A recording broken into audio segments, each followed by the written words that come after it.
Hi everybody, I'm Morgan Crosbie from Finch Chevrolet in London, Ontario, Canada, and you're watching Cars and Crosbie. I'm back from Carlisle, and I came right back into the Lion's Den, into whatever crazy chaos metaphors you want to give, because it's month end. And also, on top of that, it's a Thursday. I've got a delivery going out today, so you're going to see a C8 that I finally have, with the help of ACS Composites, done the Cars and Crosbie touch to. We're going to go through production updates as well because it's Thursday, and just talk about things that are going on around the lot. Stay tuned, guys. I got an awesome one coming your way.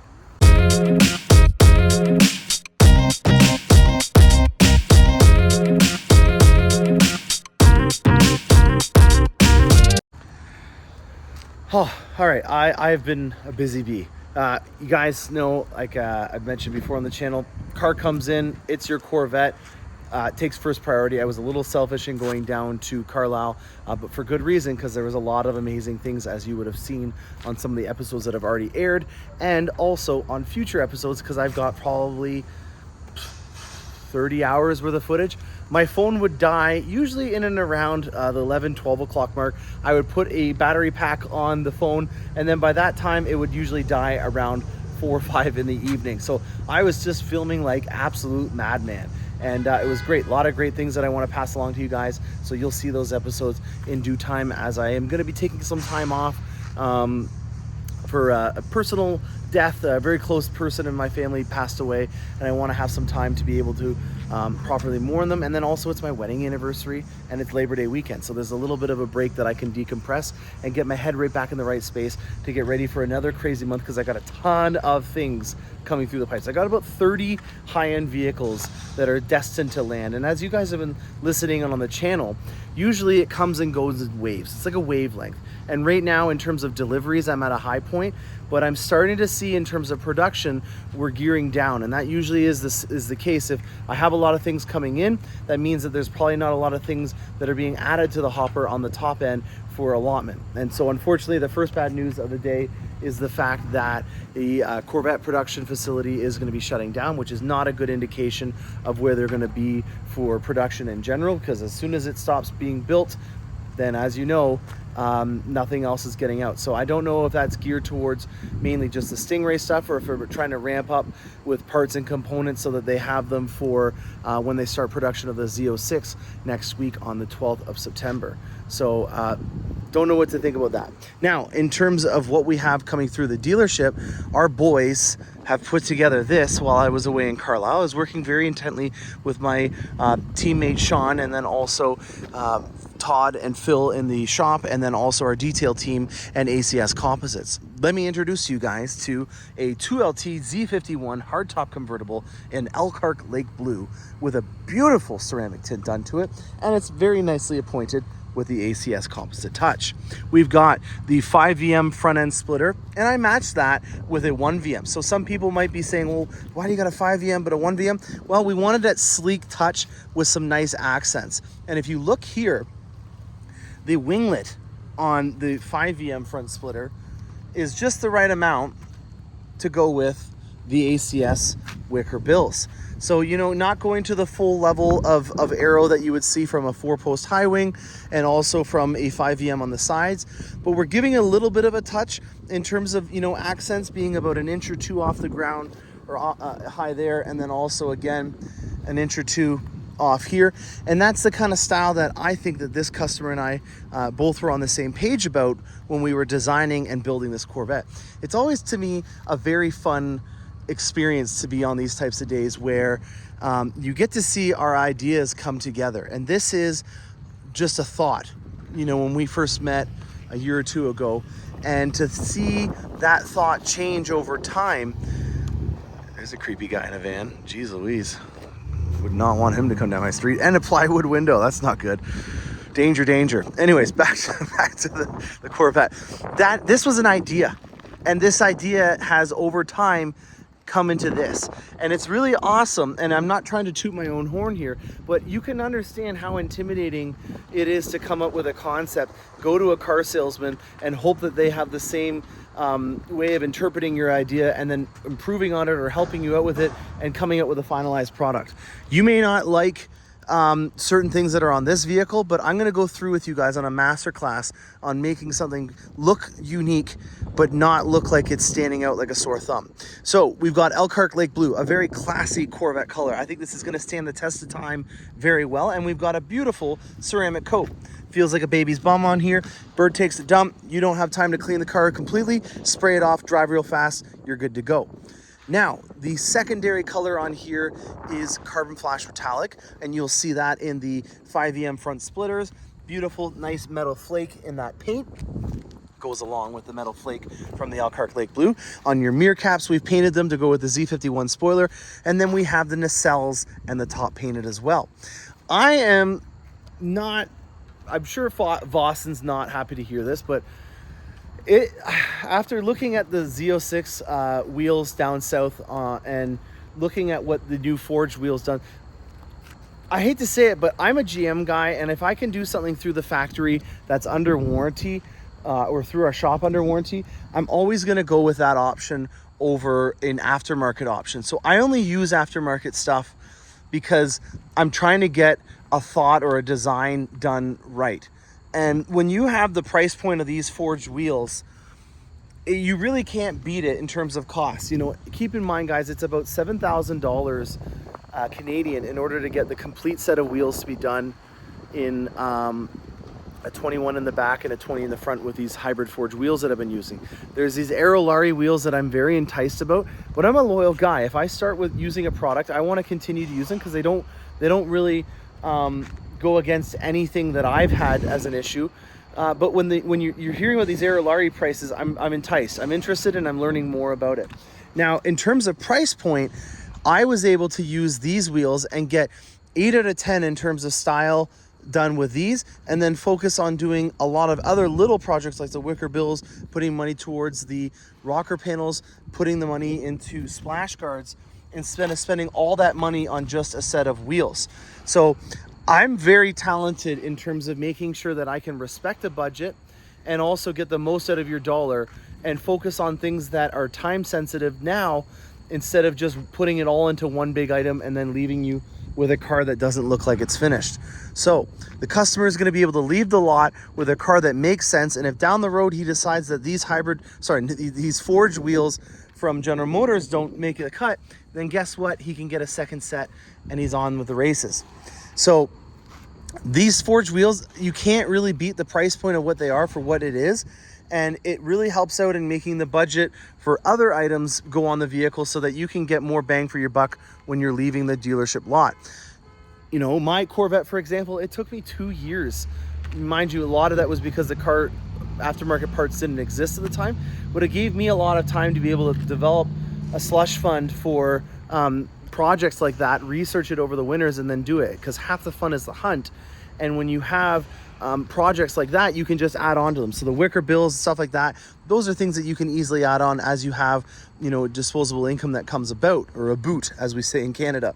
Tertiary color on this Corvette is red. So we have bright red calipers, we have the red from the Twin Flags logo, and we have a two-tone adrenaline red interior. So with it being a two-tone interior, it has a GT2 seat. You can't get two-tone if it's a GT1 seat. So standard from the factory with a 2LT, this came with a GT1 seat.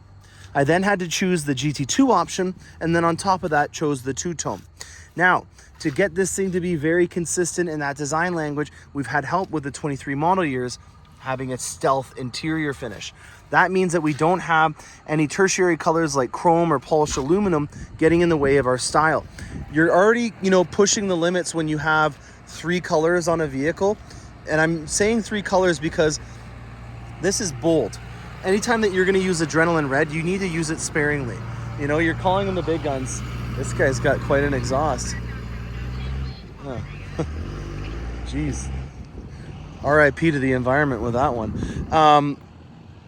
When you're using adrenaline red, you got to use it sparingly. And so if you're going to do it, you want to make sure that you can eliminate anything else that would get conflicted in that design language.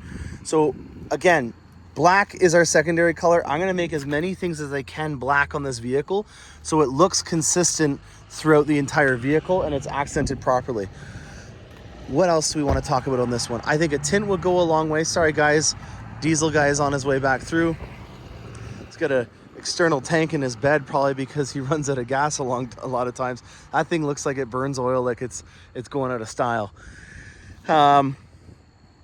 Yeah, overall, I really like the flow of this. In terms of it looking aggressive, you can tell that this is a little bit more than what you normally would see in a Corvette, but not enough to think that you need to start putting your car into sport mode if you're in a Beamer or a Porsche beside it, because this guy knows that he wants to race. And that was kind of how we joked about it in terms of the demeanor.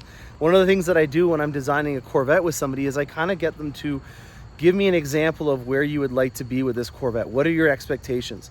And that was one of the things that we were jokingly referencing is, I want to be at a stoplight. I want this to look sporty, but I don't want the guy next door to me or next to me at the stoplight think that I want to race. And high posts or high wing spoilers and aggressive ground effects and stuff like that really do it. This is a classier color, so in my opinion, it's not as sporty and vibrant and vivacious as something like maybe this ZR2 color, ZR2. I tell you, the entire time that I was down in Carlisle, I was saying Z and then Z, because it's just like, you guys kind of smirk every time I say it in person.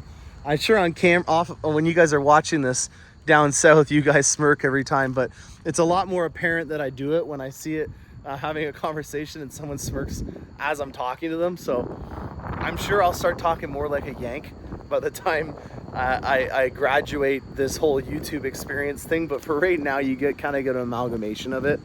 So yeah, in terms of this Corvette, I'm happy with how it looks. It's not as aggressive as this new Glacier Blue on the ZR2 that we have here.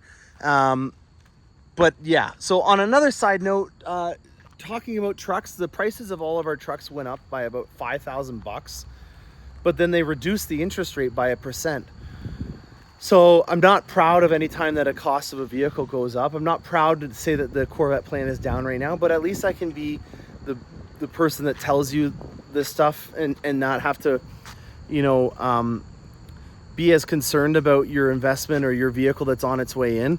Because I feel like that's the biggest issue that's going on right now, is that a lot of salespeople have bad news and they just want to hide from the customer. And you can't do that. You got to be able to give people proper expectations, but you also got to be able to update people in a cordial manner when something happens, good, bad, or the ugly. Another thing to talk about, you'll start to see that on my lot, you have a lot of new asphalt all throughout it. That's because we are installing 50 kilowatt chargers. I asked the gentleman that was installing this if there was an adapter so that I could use it to charge my phone. Then he looked at me like I had 3 eyes. Did not think that was funny, but I thought it was. These things are the real deal in terms of charging. Like, look at just look at the thickness of this cable. It is wild. And this isn't even the biggest one we have going in.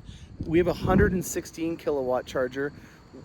We have 250 watts and like 8, I don't know, whatever the watts they are. There's a lot of chargers going in. As you can see, these posts that are here are where we're putting them in. This puppy here is to go for service when you come in, because we want to make sure that you have at least 80% of a charge on your vehicle if you're bringing it in for service.